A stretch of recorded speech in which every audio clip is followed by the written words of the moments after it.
Chers amis, chers fidèles, bonjour. Ne voyez-vous pas ce ciel? Ne voyez-vous pas cette végétation? N'entendez-vous pas les oiseaux chanter?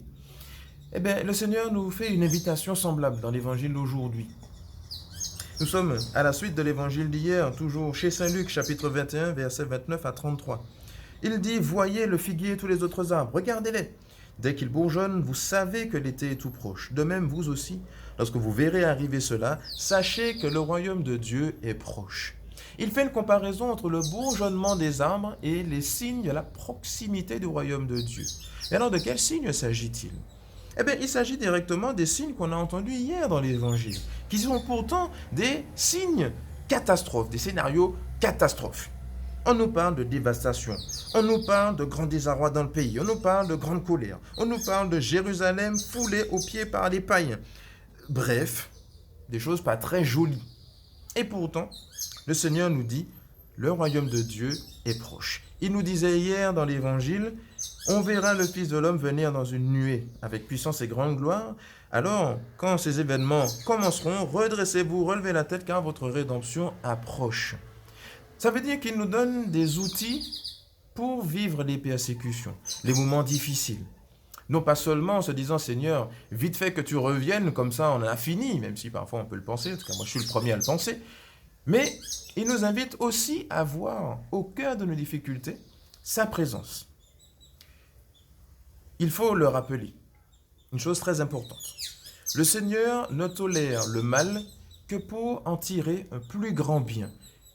Toutes les situations difficiles qui nous arrivent ne sont pas évidemment des choses qui nous sont envoyées par Dieu.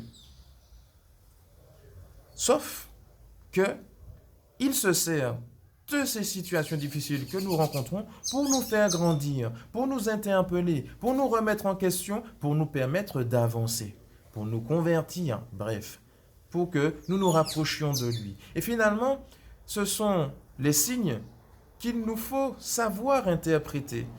Et il ne s'agit pas du coup de se contenter de ce que nous voyons avec nos yeux de chair, mais il faut aller plus loin, poser un regard de foi, un regard d'espérance, un regard de chrétien, sur des choses qui nous arrivent, difficiles certes, mais qui nous permettent de grandir. Seigneur, aujourd'hui je vis telle situation compliquée, qu'est-ce que tu m'invites à vivre? Qu'est-ce que tu m'invites à faire pour que je puisse grandir dans la foi, grandir en patience, grandir en humilité, grandir en lâcher prise. Bref, qu'est-ce que tu me donnes par cette épreuve que je traverse pour m'aider à grandir? Souvent, notre prière, ce qui est légitime d'ailleurs, est plutôt orientée ainsi en disant « Seigneur, fais vite que cette épreuve s'éloigne loin de moi ». Un peu comme le Seigneur le disait lui-même « Seigneur, éloigne de moi cette coupe ». Ce qui est tout à fait normal. Mais alors, quand la difficulté ne passe pas, quand la coupe reste là, alors qu'on a dit Seigneur, enlève la coupe, qu'est-ce qu'on fait? Est-ce qu'on rouspète après le Seigneur ou est-ce qu'on essaye de s'adapter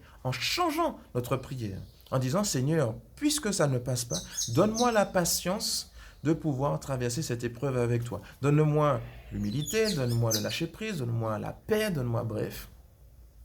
Et là, nous verrons les signes du royaume dans notre cœur, puisque si la situation ne change pas, nous pouvons changer. Parfois, nous disons à Dieu comment est notre problème.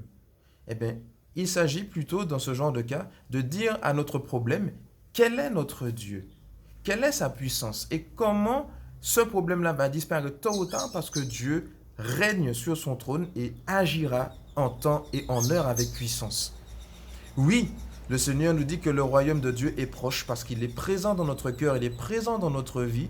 Et une fois de plus, ce sont des choses que nous ne devons pas perdre de vue, mais au contraire, bien cultiver pour que nous puissions avancer et nous sanctifier. Alors oui, ces paroles demeureront, elles ne passeront pas, alors que le ciel et la terre, eux, passeront. Ciel et terre passeront, ces paroles ne passeront pas. Non, non, non, non, non. Ne passeront pas, non, non, non, non, non. Ne passeront pas. Alors, si elles ne passent pas, elles sont à méditer et à garder au fond de notre cœur. Bonne méditation à tous et bonne journée.